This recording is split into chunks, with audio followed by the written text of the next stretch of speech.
Okay, I don't know. I guess we're starting now. For whatever reason, I don't have any kind of video for this, but we're gonna go with this, I guess. So cool. This is since you can't really see me right now. Again, I'm not sure. I'll probably get bitched at for Daniel through this show, but I'm Tim Baker. I'm here with you guys again. We're doing another singles episode where it's just you guys and me for a little bit. Daniel, John, and Zach are out this week, so you guys are gonna have to deal with me for the entire. We're gonna have fun though. We're gonna be talking for a while.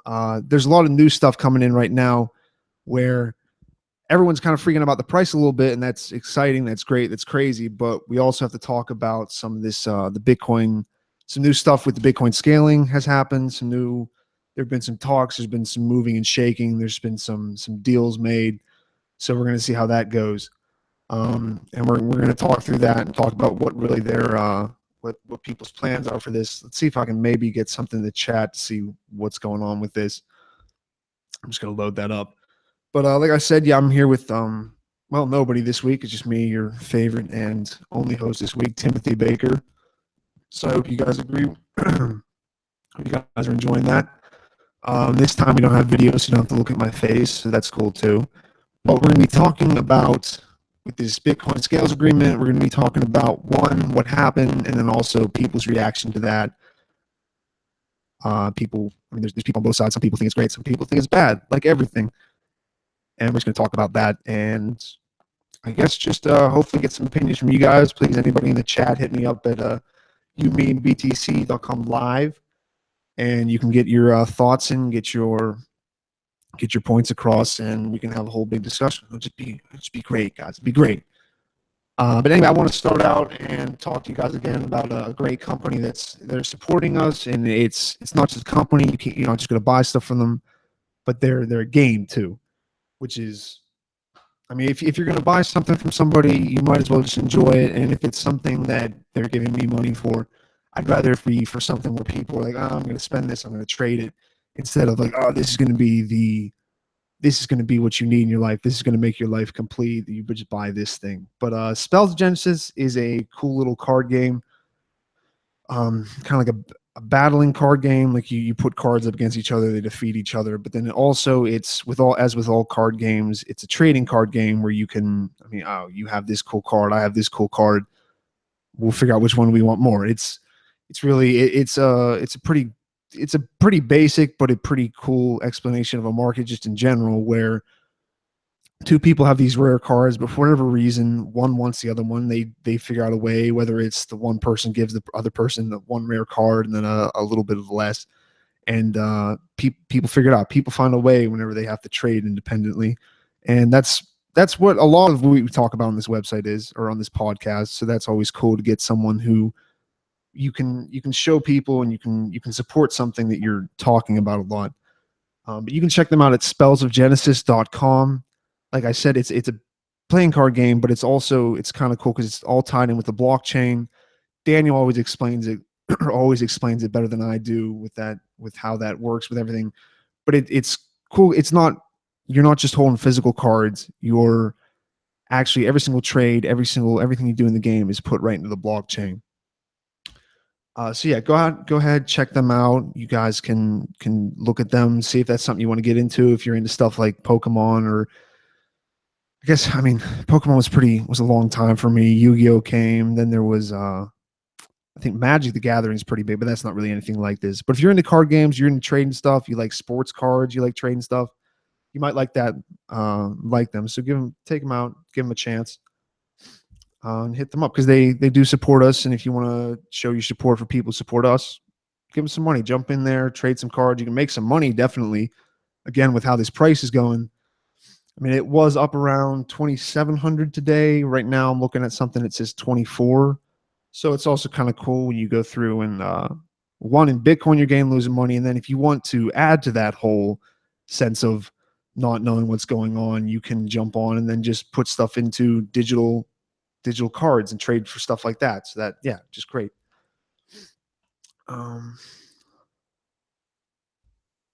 Still not quite sure. But yeah, we're going to be talking about the Bitcoin scaling, which has been a question for months now at this point, where people are trying to figure out, okay, how do we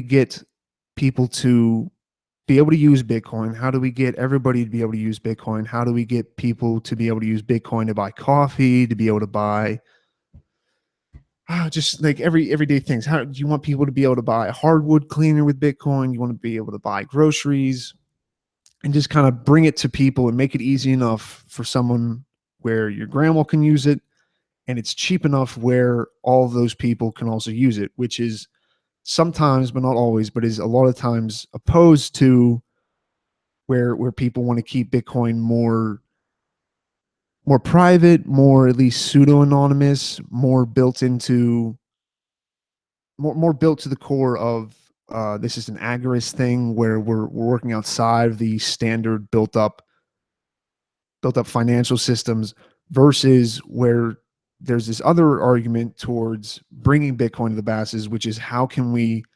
integrate Bitcoin into the system? How can we make the system better with Bitcoin? And there's people on both sides. There's people who say, well, if you bring Bitcoin into it, you'll bring it to more people, the money will go up. I mean, it'll be worth more people will use it, more people will become, more people will become involved with it, more people will use it, more people will like the ideas behind it, and they'll get that little bit of, well, this is my money, this isn't in the bank, this is always on my phone. There's other people who say you dumb it down that much, you water it down to where it is easy enough for the average person to use, or for the person who doesn't want to put that much thought into it, it's easy enough for them to use. And some people would say that at that point is taking away so much security and so much of what they would say the original Bitcoiners were about, and it takes that away and it forces it into, let's see if I can get it different. No, nothing. Okay. Never mind, I'm still messing around with the camera a little bit so you guys can see my beautiful face. But there's people that would say that it is, you dumb it down and you water it down to the point where it's not really useful for what Bitcoin was supposed to be, or what they think that Bitcoin is supposed to be. But that's what our poll is about this week. It's about whether you think that this new agreement that they say that as many as 50 companies agreed to, and that they're going to push forward, and they want to do this as a way to bring Bitcoin more, to facilitate it more, and if that agreement they've come to is ever going to actually come about or not. Right now, we have about 54 votes. 72% are at never. This is never going to happen. 9% is yes, but later, and I voted for that, so everybody should vote for that. And 19% is at yes. And their idea, at least put forward by this agreement and the people talking about it, is that this will all happen within about 6 months. I think their original planning was. And I'm going off of CoinDesk right now. It's called Bitcoin's New Scaling Agreement, The Reaction. You can look up any different articles about what exactly the Bitcoin scaling agreement is, but it does talk about it a little bit in the first part of this. And I'll give who it's coming from at first. It was a meeting of Bitcoin startup executives and miners that was held this past weekend, and it's a new publication. It's a proposal of how to upgrade it to additional transaction capacity, so that we don't have this thing where people are, why is it taking me 3 hours to send my Bitcoin, instead of where a little bit ago it only took a couple minutes. And that's what people are freaking out about. People are freaking out about that. People are freaking out about transaction fees. And they're saying that if we get to the point where it's that slow, then the people who can pay more, their transactions are just going to go quicker. But anyway, this project, there was a Medium post published by Digital Currency Group today, and the post build, it came from the proposal was signed, and it was kind of made up and thought up by, and then agreed with by over 50 companies, and it claims to have at right now 83% of the network's miners. So I mean, that's a decent, obviously it's a majority, but another big part of this is whenever they this proposal's been getting stalled on for a while, and people have been going back and forth about whether to do it, when they're going to do it, and all kind of centers around when they're going to activate segregated witness. And segregated witness, we've talked about at length again, so I'm not going to go into that. But part of what they've done in this development is that they've dropped the barrier of entry for segregated witness down to they need 80% of the power, which, I mean, they have 83 right now. So it's easier for them to do. So they can move forward with this. It's just a question of if they're going to try to bowl this over. But what they're doing is, like I said, they need 80% of the mining power. And also that the other thing they agreed to was that all the people who signed would agree to activate a software that upgrades Bitcoin's block size to 2 millibytes. And they're going to be doing a hard fork, at least as far as they say. They have a specific quote from a company of, I think it's the,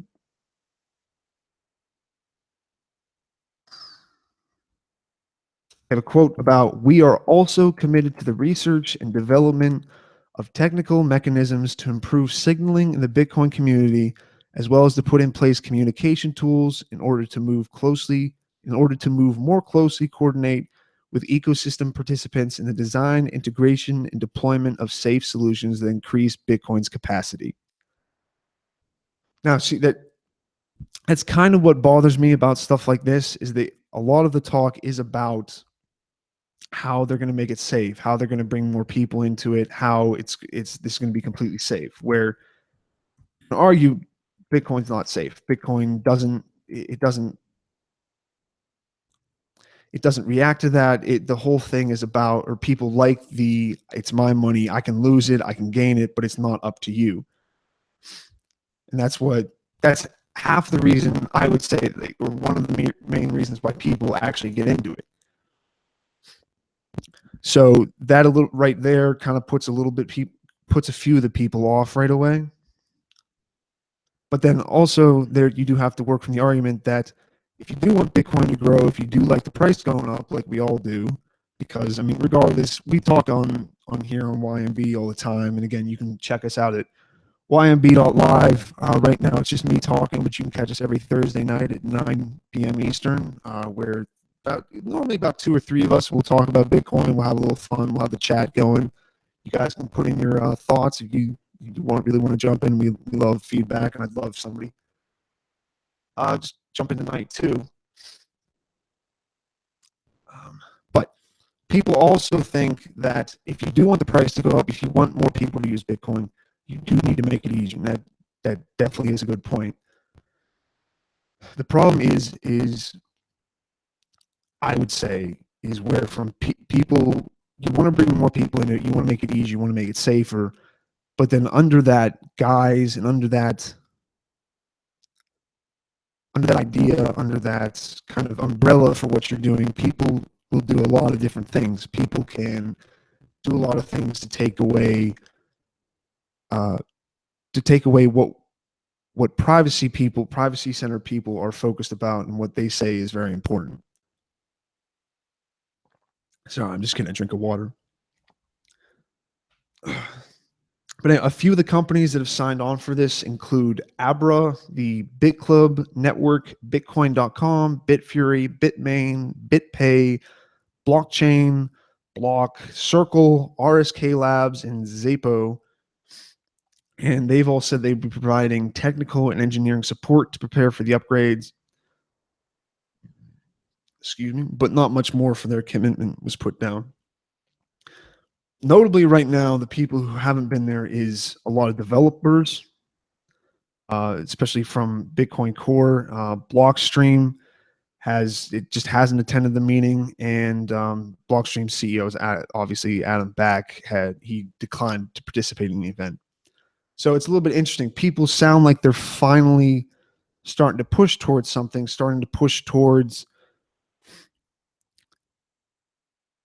like we're going to come to a hard fork, and that's what people have been worried about for so long. So I'm definitely interested to see what happens. We're going to keep on looking at the poll throughout tonight's show to see what people are saying. Right now, everybody's saying no.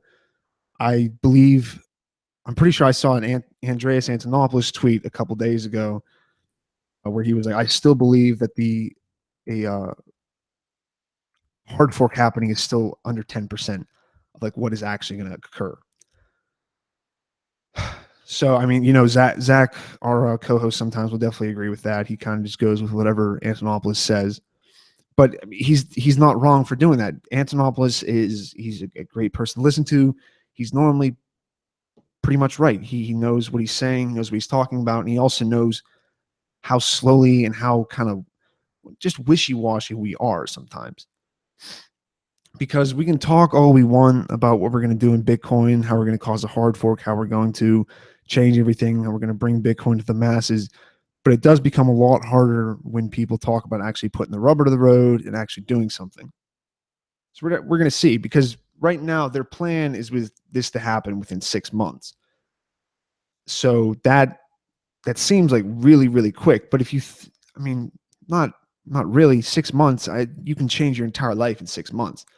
So it's just how slow we are. Like if you take your life and then I give you 6 months to, I mean, within 6 months you can have a business, you can completely change, you can lose like 50 pounds, you can gain 50 pounds, you can 6 months is a lot of time. We especially for something like Bitcoin, because Bitcoin is not the same as this system. No matter how much we want to bring it into and integrate it into the current system that we have, Bitcoin isn't something where it does take as long. It's not like a bank. It's not a slow moving, big, huge bureaucracy behind it.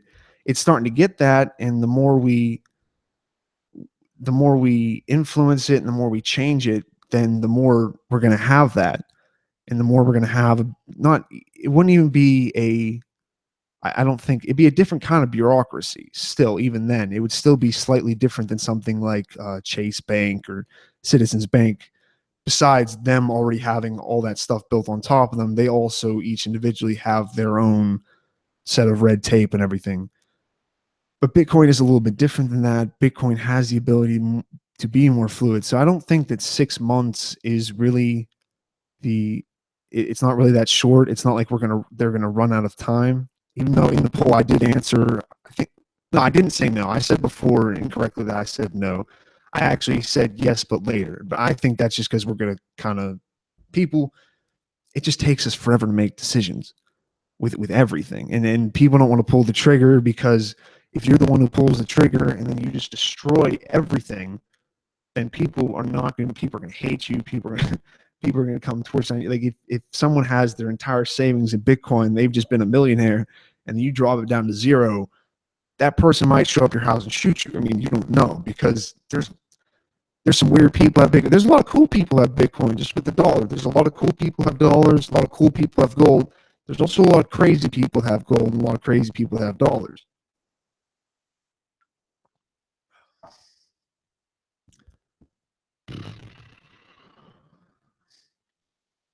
Okay, I'm reading a little bit further. Apparently, the idea is this proposal used to upgrade and to up the capacity of the transaction. It's been put forward by RSK Labs developer Sergio Demian in early April. Although several developers have rejected this proposal, the idea has come up many other times before, and people have shot it down or supported it. But at RSK, there hasn't been any code released as part of the proposal. They've talked about it a little bit. It's not really clear exactly what is going on, but they're agreeing right now to audit the code mostly. But as for like layman's terms, the process by which you're going to increase the block size, the block transaction amount is it gets approved by. It involves miners and augmenting Coinbase transactions in new Bitcoin blocks to signal their support as soft forks are usually deployed. By signaling on a bit, which I believe they're doing on bit 4, miners will be voicing their approval for a process by which a SegWit would be activated at the time of a network fork. Quote, SegWit can activate immediately and at the same bit, and the same bit will say in the future, at X date, a 2 millibyte hard fork happens, signaling two events with one bit, said Jeff Garzik, founder of Bitcoin startup and proposal signatory Block. So it's all these companies are saying that they're going to agree to use this, and they're going to try to build. Their idea is that everybody else listens to them, everybody follows them, but also all of these companies do have. They're already looking to set up businesses, and that's what any country is. That's what, or not country, any company, and that's what any company will do as far as if there's a company fighting for a law or propositioning or what's the word I'm looking for? They lobbying. If they're lobbying for a law, generally that company's going to benefit from it. This company, the alcohol and tobacco, the alcohol and tobacco industries are not lobbying against marijuana legalization because they think that marijuana is bad or because they think that alcohol and cigarettes are good for you. They're doing it because it takes away from their profit. Any company that calls for more regulation is generally trying to get rid of a smaller competition that can't deal with that competition. They don't care. Companies are there to make money, and that's fine. But you do have to then look at why are they signing this? They might just be signing it because okay, cool. Yeah. Yeah, they might just be signing it because that's how they're going to make their money. And that's how, I mean, I say companies, but that's how a lot of people are. That's how a lot of people vote. You hear people vote, oh, I mean, I'll vote for Trump because I don't want everybody taking my jobs. I don't want all the immigrants taking my jobs. It's like, so you're just greedy. It's just, well, yeah, we like to think that we have better reasons for making decisions, better reasons for why we have political opinions. But generally it's because if we don't, if you don't focus with how you vote, if your people feel like if they don't vote in a certain way, they're going to lose their livelihood. And if you don't have a dollar, if you don't have a piece of paper, then you die because that's just how that's our society. You have to pay for things. So voting ends up being like this weird kind of, well, you're fighting with other people for bread. And that's kind of how they end up dividing people. That's completely separate though. I'm going to go through the actual media post on Medium about the Bitcoin scaling agreement from the digital currency group that I mentioned before. And it's, like I said, it's from the digital currency group. It's May 23rd, 2017, so about 2 days ago. And it starts out, we agree to immediately support the following parallel upgrades to the Bitcoin protocol, which will be deployed simultaneously and based on the original SegWit 2 millibyte proposal. And that is activate segregated witness at an 80% threshold for hash rate, which they have 83, remember, signaling at bit 4, and also activate a 2 millibyte hard fork within 6 months. And that's what we're talking about before, where they're setting this date, which a lot of people think is unrealistic for being able to change things that quickly. I don't know that I agree with that. I would say that it just takes people too long to change. Okay, here we got our first chat. I don't know how long ago you said something, but this is Ice Medic. Hello, Ice Medic. Thank you for joining us tonight. Do you have any opinions on the new Bitcoin scaling agreement and consensus? Do you like that my face is not showing up on the screen this time? Not sure about what that is, but it seems like it might be an improvement this time. Although we do have less viewers than we normally do, so I think my face does something, but we'll see. And I'm going to continue with this. We are also committed to the research and development of technical mechanisms to improve signaling. Oh, I'm sorry, I already read this. But it's the improve signaling in the Bitcoin community, as well as put in place communication tools in order to more closely coordinate with ecosystem participants in the design, integration, and deployment of safe solutions that increase Bitcoin capacity. Okay, yeah, thank you for joining us again. It's just me right now because I was abandoned by everybody else. But no, thank you for joining here.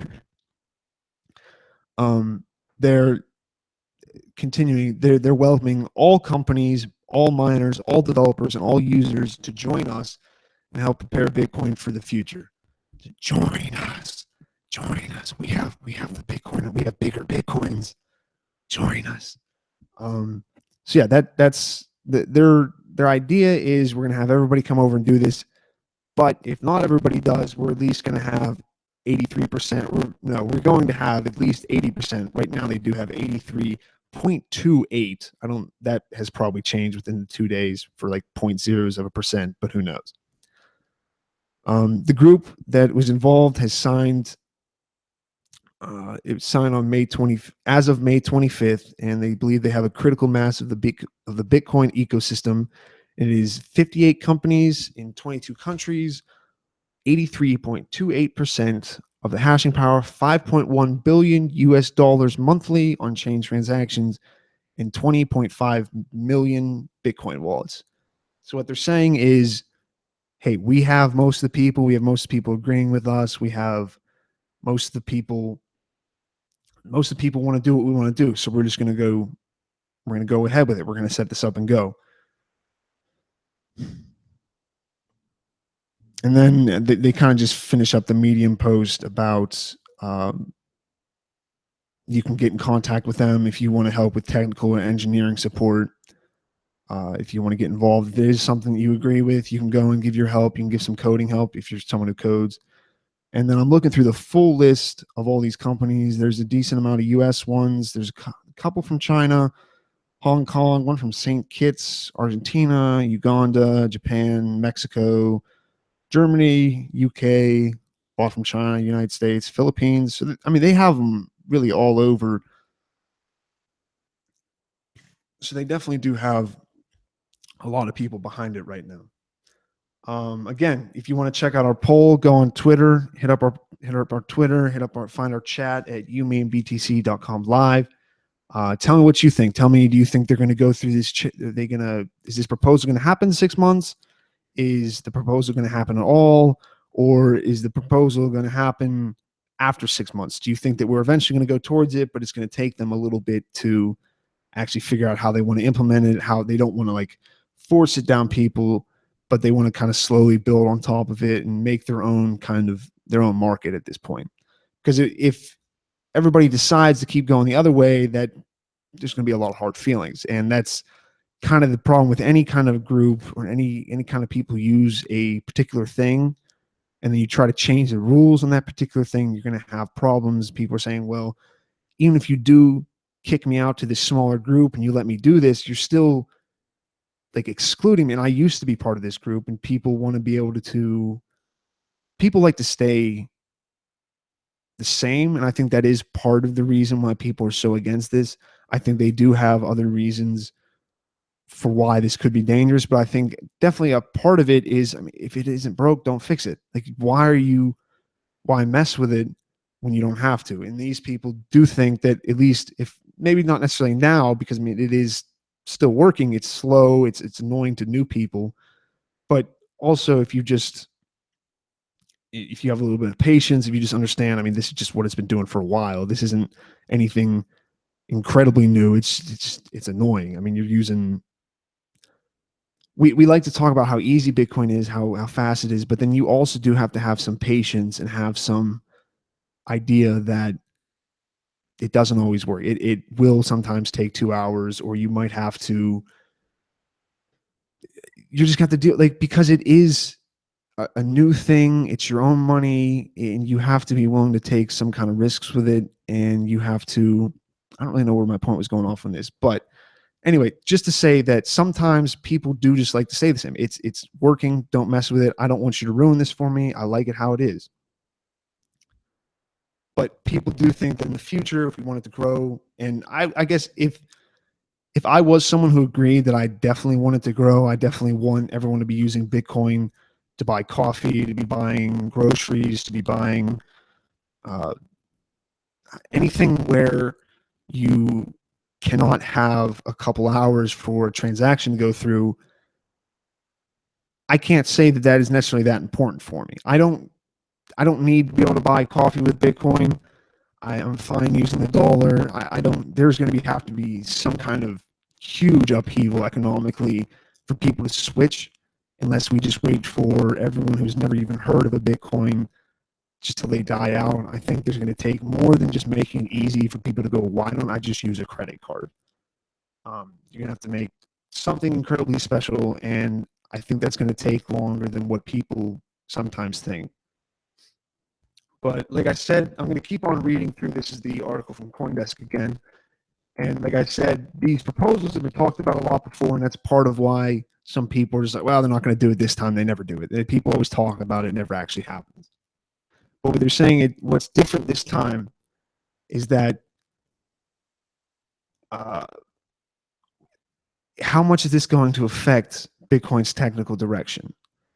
And it's that the way that this breaks from past times people have brought this up and talked about it is because it finds the businesses who are into it, the businesses that come into it, are going to fund technical efforts. I don't know exactly what he means by that. Maybe someone in the chat can help me do probably just do part of my job. That's probably, I should have figured that out, but can do part of my job, may explain that to me, and I appreciate it. But from what Garzik, who is and I just quoted him a little bit ago, I think, I'm sure this article's had a bunch of different names in it. He thinks that a mistake that every business has made is that they free rode on Bitcoin Core. Other people have agreed with this, and that the commitment might be real because, according to Marshall Long, one of the leaders behind Bitcoin Classic, an early effort back in 2016 to make the Bitcoin block size, he argued for it back then, that the field of communication has been improved over what they've done before. They're able to talk about it more. They're able to get more information, be able to bring more people into what they're talking about more. He specifically talks about there was some kind of agreement between a small group of miners and developers, and it was called the Hong Kong Agreement. I believe we talked about it a while ago.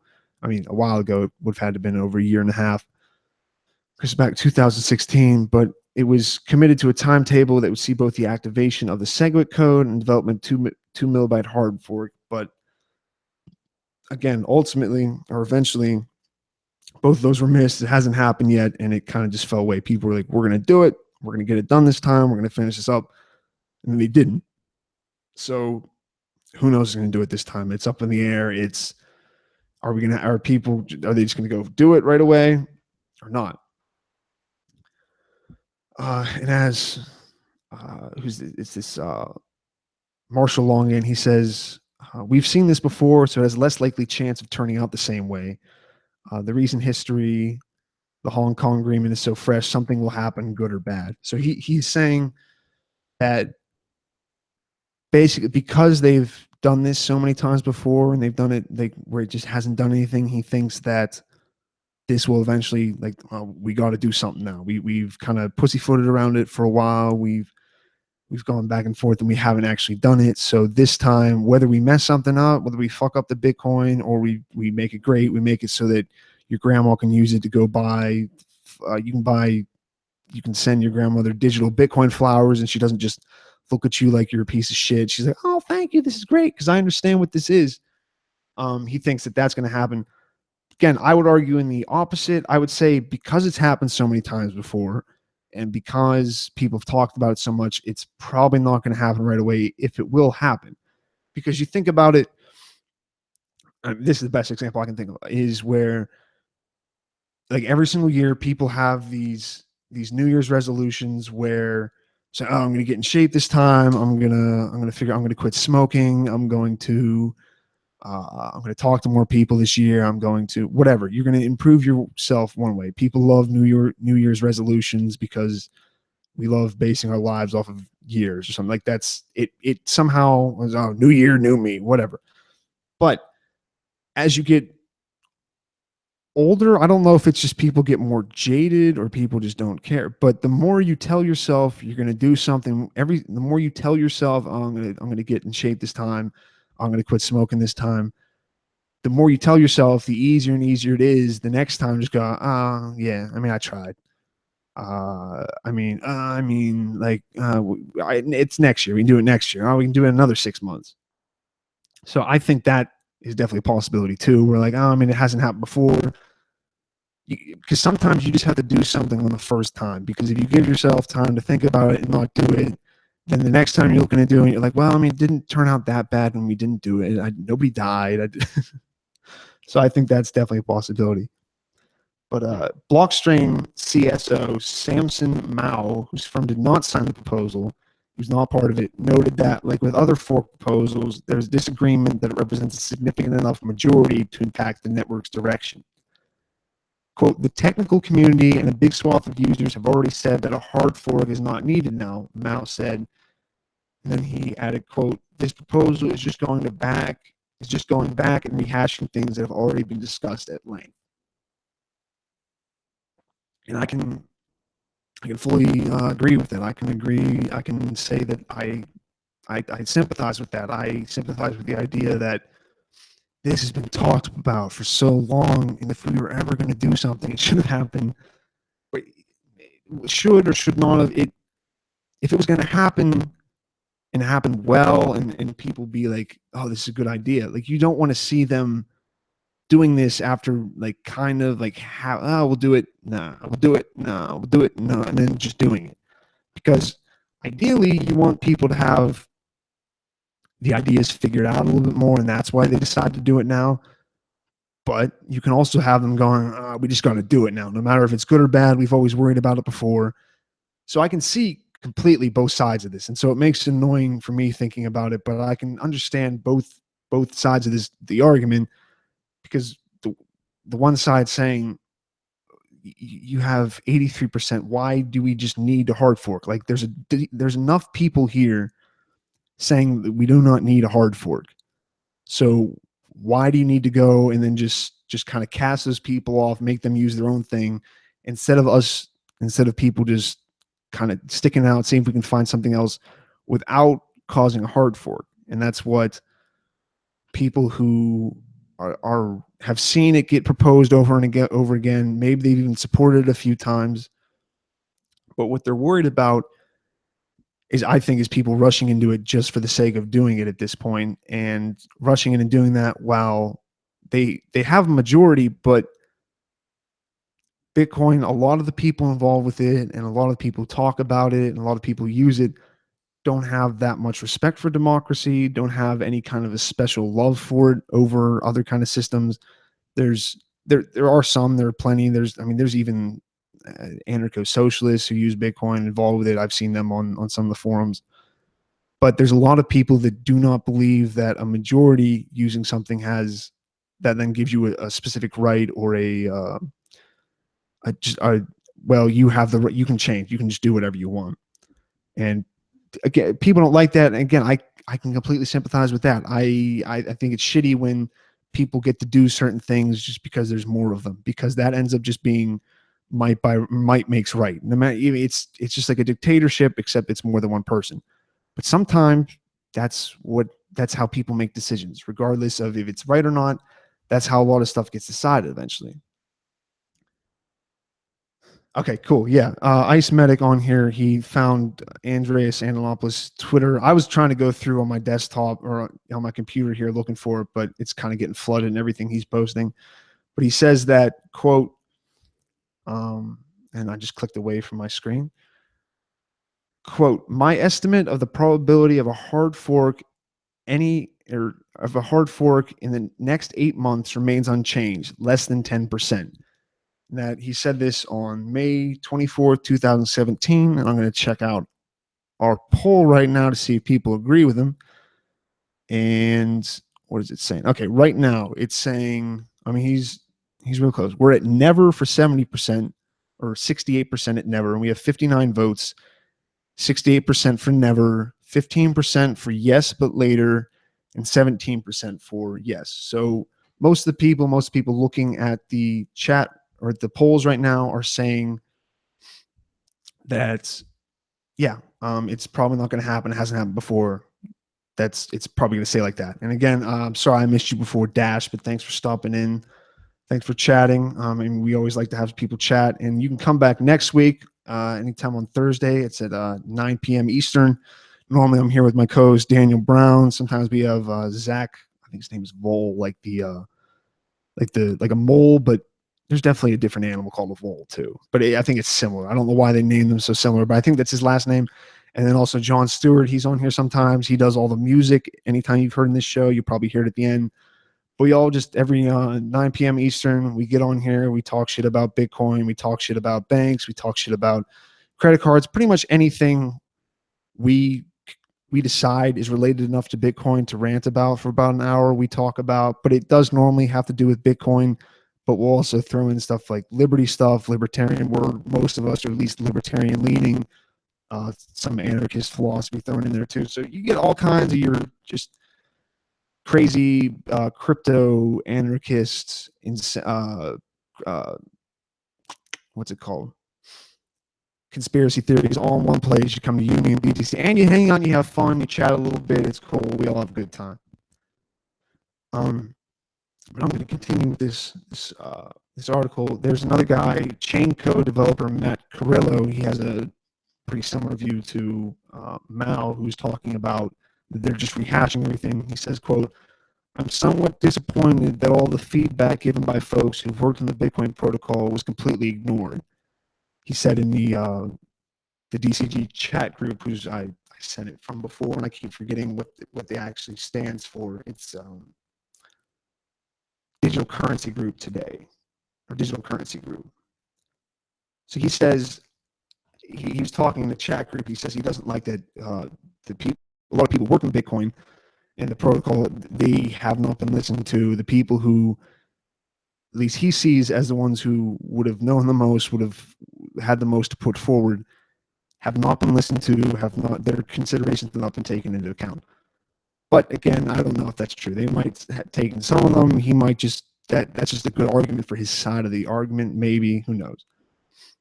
But he continues, I suggest much more technically realistic ways to accomplish the same goal. Now, I don't know what his recommendations are for that, but I mean, maybe he hasn't. They just don't put them forward in this article.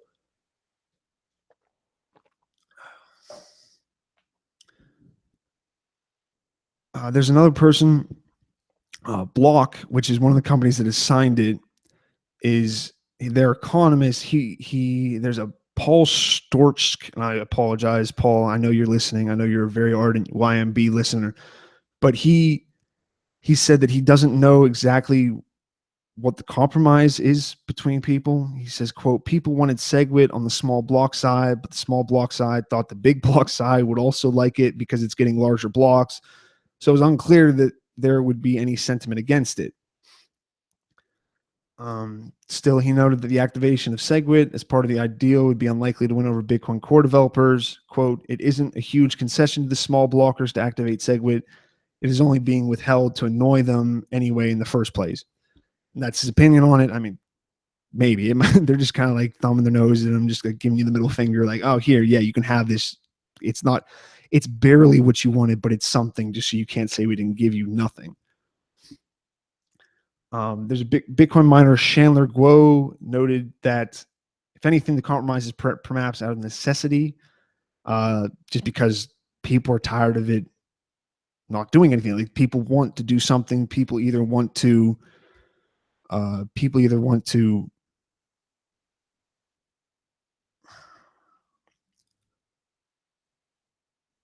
people just want something to happen. You don't want to keep on having the same discussion thousands of times. Oh, should we get the blockchain up? We should take it down. What should we do with it? Again, I understand that you want to eventually do something because it feels like we're racing towards something where they'll say that Bitcoin isn't usable. Bitcoin is losing out on new people jumping on because we're not having more people involved with developing it. They'll say people aren't as, even developers aren't even as incentivized to be part of it because it's not going to reach as many people. We're not going to bring as much money into Bitcoin. We're not going to make as many jobs with Bitcoin, whatever. And it's like, okay, if we just do this, then at least we can go forward with this and we don't have to worry about it anymore. But again, there are people saying that's not a good, you don't want to just do it just because. He used an analogy, it's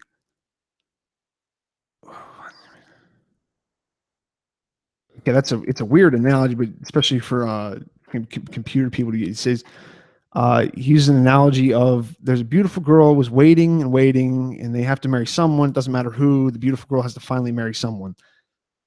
weird analogy. I guess what he's saying is the Bitcoin, the deciders, we're this hot, just smoking hot chick, and we're kind of going through. There's people throwing stuff at us, and we're no, I don't want that. I don't want that. I don't want that. I don't want that. I don't want that.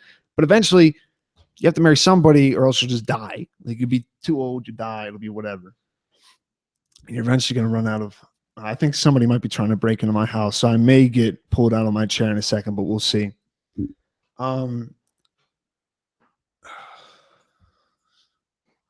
Okay, nothing new in chat. Yeah, if you guys can check us again at ymblive.com next week on Thursday, 9 p.m. Eastern. Yeah, that's generally the idea is people don't want to wait around for nothing to happen. People don't want to wait for nothing to get decided just for them to make no decisions again. And finally, this article is talking about is the network actually going to happen? Are they actually going to change the part?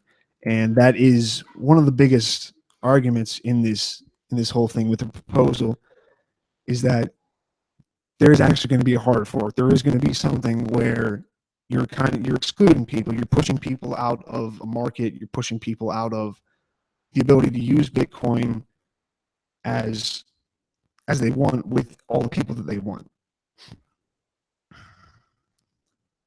Let's see. And Daniel's complaining about my audio, but who cares? I haven't hooked it up. It's whatever. The Ice Medic isn't complaining right now, Daniel. You don't have to worry about the audio. Mostly it's just the visual is really bad right now. But again, UFO Goal, the founder of Bitcoin mining firm Avalon, which is now known as Canaan, has professed his skepticism that the timeline would be held. And this is like what I was saying. I mean, it might happen. It'll eventually happen, but it's probably not going to happen in 6 months due to not everybody wanting to adopt it that quickly. People aren't going to switch over in like 6 months. And he says, quote, I'll believe it when I see it. He said, it's too fast. They don't have enough adoption. Even with the agreement, he says, the technical limitations to how fast the solution could be tested and everything, you're just going through everything, is a little bit too quick for Bitcoin. He doesn't believe it'll go in 6 months. Which again, what I was saying is apart from people just actually deciding to do it, deciding to get involved with it, is he says it's going to be too much time to actually figure out the solutions and set up things. But Bitcoin, it goes a little bit faster sometimes. I mean, even today, you can see how much Bitcoin changes. Bitcoin businesses go up and down. I mean, even just regular businesses do that, but Bitcoin's on another level at some points. Yeah,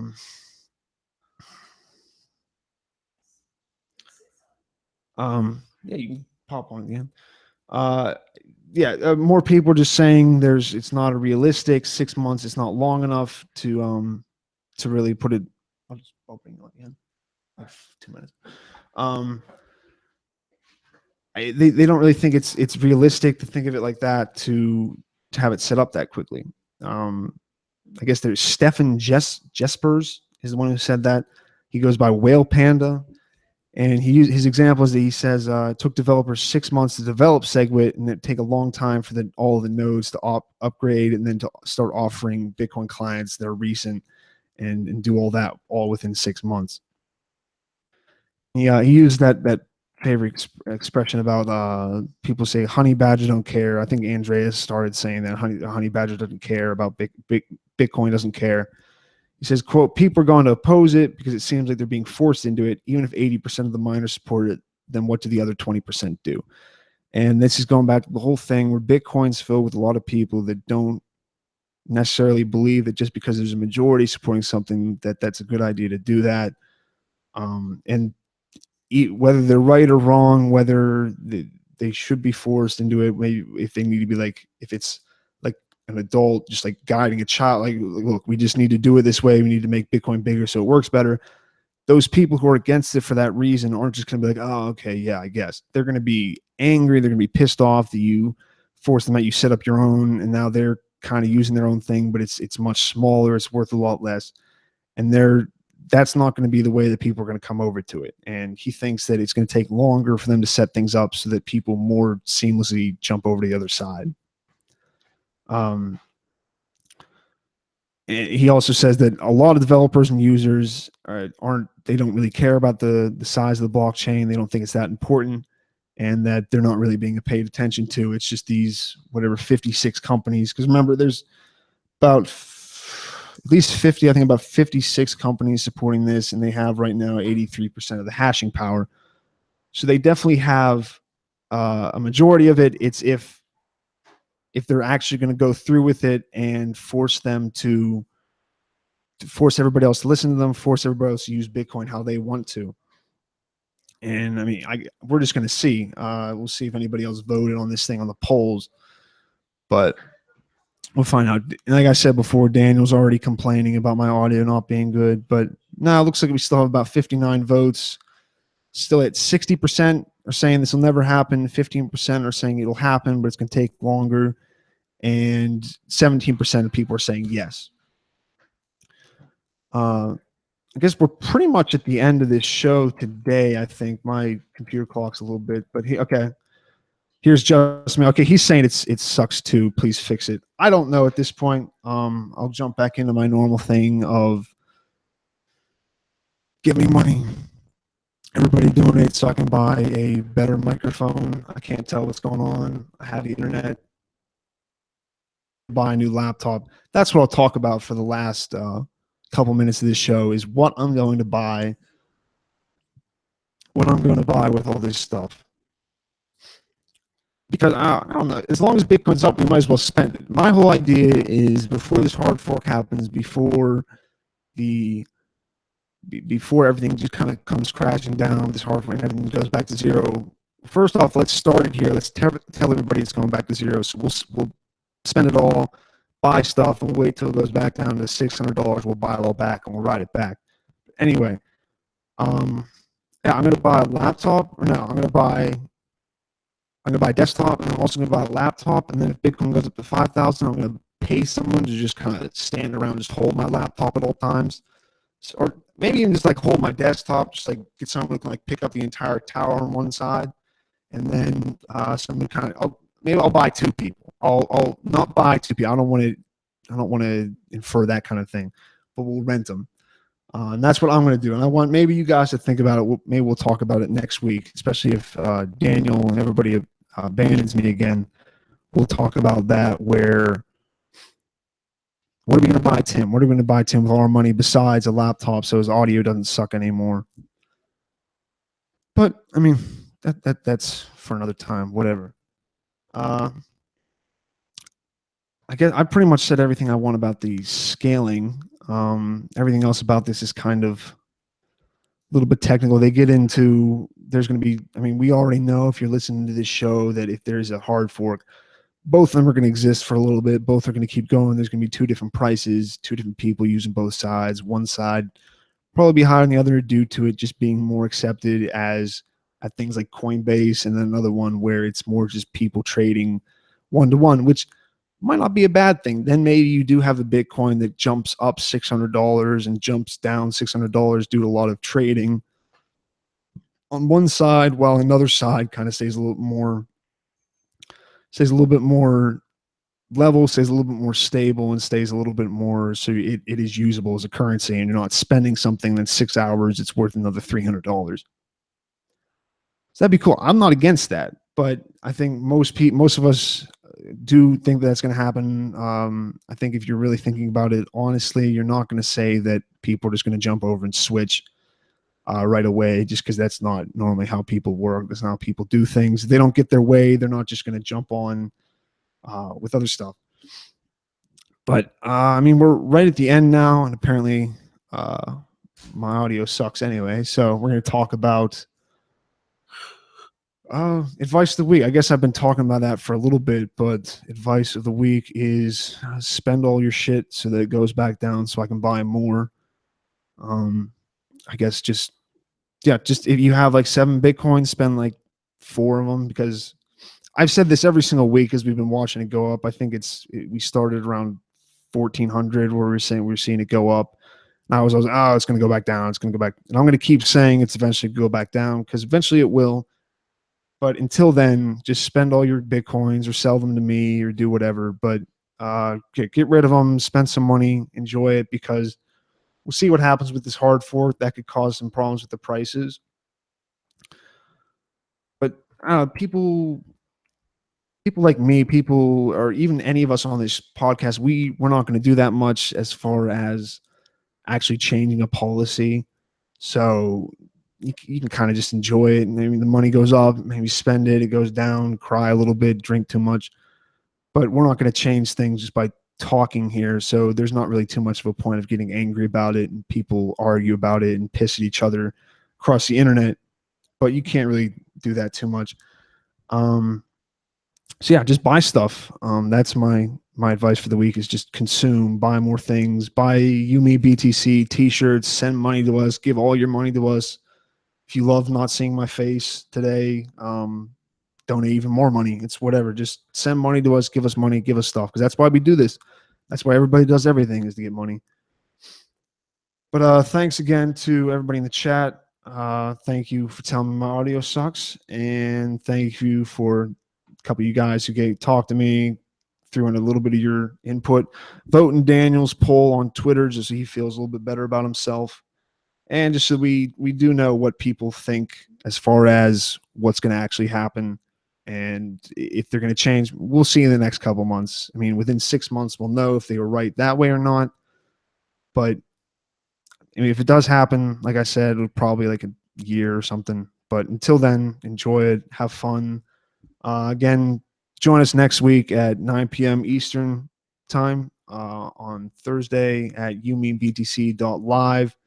And you can chat with us. You can tell Daniel and Zach and John how much my audio sucked, how much better they are.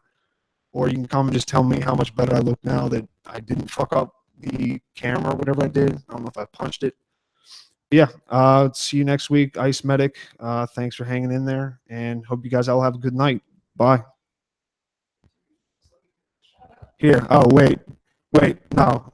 In case, I know everybody turned it off as soon as I stopped, because that's the only reason you were taken away.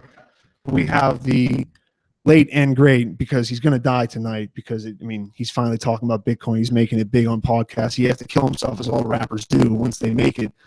We have Batty Three Shoes of actually international fame, I must say. And he's going to give his little thoughts on Bitcoin right now as a closing out to you guys. Well, so I just realized, because I was hearing him talk about Bitcoin, that I sold all my Ethereum coins at like $8 a couple months ago or something. And I'm pretty fucking pissed off. So, I don't know. That's about it. Listen to Kim.com. He's leaking some interesting stuff. Bill Clinton is a rapist. Infowars.com. Thank you. That was our local Alex Jones.